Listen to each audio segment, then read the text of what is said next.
I heard that you guys now have something called the Beatitudes of COG. Would anyone, COG rules. Would anybody like to share what that means to the adults so they know what that is? Alexis? No. It's basically a list of things you have to follow in Sunday school, like be respectful, shout out, and if you don't follow them, you get punished.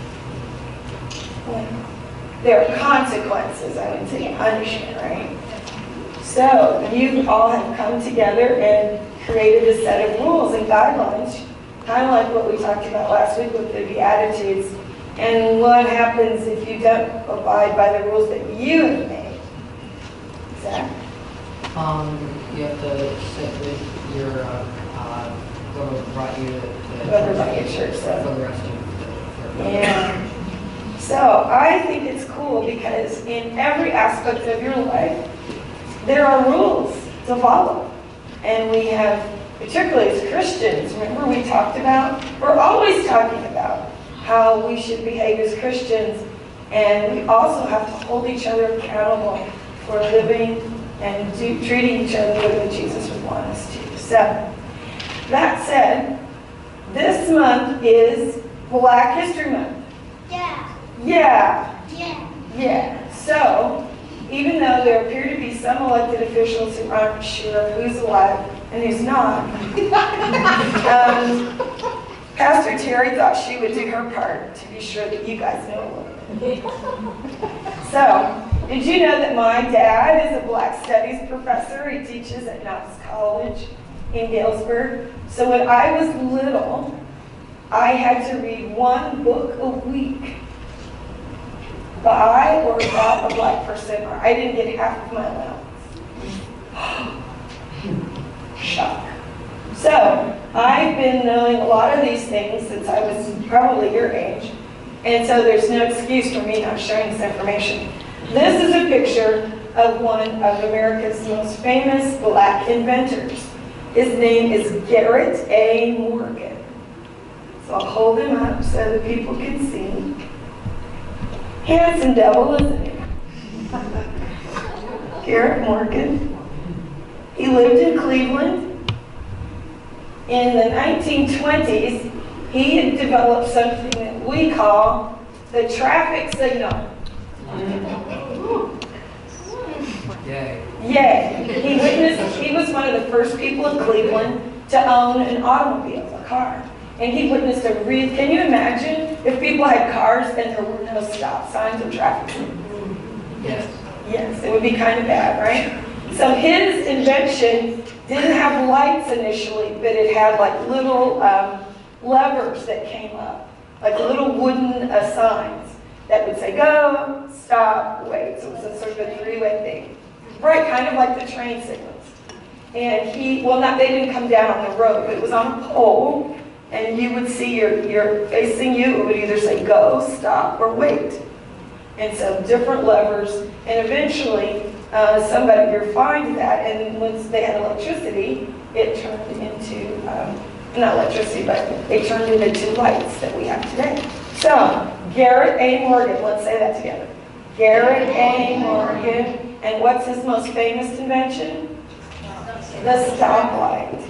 He also made a little hood that's sort of like an oxygen hood for people who had to work underground in subways, and he made chemicals for people to straighten their hair. He did a lot of things, but he's from Cleveland, so he's in the Midwest. Isn't the oxygen hood also that was the hood for the firemen wear? Mm-hmm. Isn't that what was His that? is a precursor to that. It was just called a safety hood. So he got stuck in a tunnel once doing some engineering work, and there was a fire. And he decided that he needed to figure out a way for people to be safe. Usually, there's an old saying that says, necessity is the mother of invention. So when people see things, like a Garrett Morgan who saw an accident and said, we have to find a better way to manage safety on the roads, or if I'm underground and I'm not able to breathe, I need to figure out something to help me breathe underground. So it was first called a safety hood, long before they were able to actually funnel oxygen and connect to it. So Garrett Morgan, that's our Black history person for today. Now my sermon today, the name of it is Taste and See, Salt and Light. In the scripture that was read, Jesus said, "You are the salt of the earth and the light of the world." Has anybody here ever had salt? Yeah. Why do you use salt? Spice up your food. Spice up your food, right? It makes it taste good. Well, in Jesus' time, they used salt because they didn't have refrigerators to preserve meat and also to ensure flavoring of meat. And it was sometimes used as an antiseptic. Cheyenne, do you have something to say?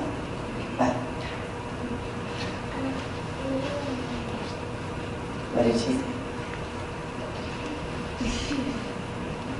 Do you have salt on your popcorn? Yeah. Excellent. Thanks for sharing that experience with us. Well, Jesus wanted you to know that you are the salt of the earth. In other words, and people used to get paid in salt. Salt was so valuable that there were actually what they call the salt roots. And there were, salt could be found in the ground, and just like you mine coal and other things, salt would be underground. So salt was very valuable because of its role in preserving meat and other things. And it was so valuable that people got paid. In fact, the word salary comes from the same word as the word salt. What? Yes. So when somebody says, "You're not worth your salt," then that means you're not worth being paid. Like on the other side of the world, there's this one place that there was, but it's like this enormous room that's full with salt, and there's like this one part of the room where you Yeah. So salt's a very valuable thing. Salt is often used for Jewish festivals where they would dip the food in salt, really just to give thanks to God for, to have salt meant that you were, in some ways, wealthy and healthy. So Jesus is saying, you're the salt of the earth. When he's saying that, what it means is that you are so valuable that just by being in the world as my disciples, that you are contributing something important. You sort of flavor the world. You spice it up. You bring good things. And when he says you're the light of the world, what happens when we turn on the light in the room? It's bright. It's bright. Immediately. You could have a little match, right? A little match would immediately keep the room from being completely dark. Jesus doesn't say you could be salt of the earth, or you might be. He says you are. The trick is that we have to live as Jesus commands us to live, right? So when we violate the Beatitudes of Cog, then we're not really being salt of the earth and light of the world. But when we're kind and loving and obedient and respectful, and we honor other people, and we love God and our neighbor, and when people see that, we make a difference. Because don't you know mean people? Do you know mean people? I don't know. So sadly, when you're kind in this world, there's so few people who are really kind that people will say, wow, that's different. That's cool. Do you want to be salt and light wherever you go? Do you want to make a positive difference? Yeah, everybody should be saying yes. Excellent. Well, I'm going to be watching over these next few weeks and listening to how the Beatitudes of Cog go. And I hope that as I see you around church, and as I hear from your parents, and maybe even from your teachers, that wherever you go, you guys are salt and light. That you're going to make it a better place to be just because you're there. Can you do that? Yeah. All right, then let's take a Sunday school.